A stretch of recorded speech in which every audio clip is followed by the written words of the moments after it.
Siyasa kayan banza.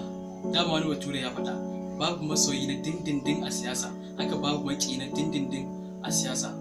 A shekarun baya Buba Galadima da Buhari masoya ne, akwai aminta a tsakaninsu. Dan ta kai har Buhari ba wa yar Buba Galadima babban matsayi a cikin gwamnatinsa. Abotan da za ku gani tsabagen yarda da shakuwa da ke tsakaninsu ta kai Buhari har ya halarci graduation din yar Buba Galadima a cikin ƙasar Ingila. Buhari ne ya bada auren yar Buba Galadima ga mijinta, kuma ba a nan abin ya tsaya ba. Duk da haka da ta aihu sunan ɗanta na farko sunan Buhari ta sa domin nuna soyayyanta ga Buhari.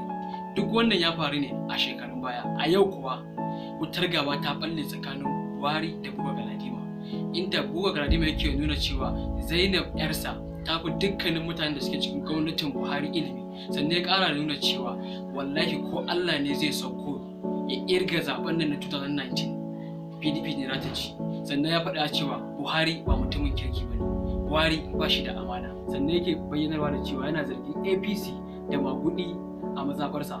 Yata Zainab, so ita aikin da ta yi wa APC ta samu gwamnati ta fi na Buhari, ta aikin da ta yi ya fi na mataimakin Buhari ma.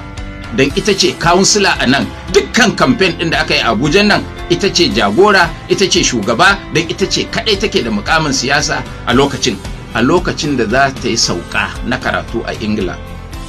Da ni da matata da Buhari da matarsa duka mun halarci wannan saukar.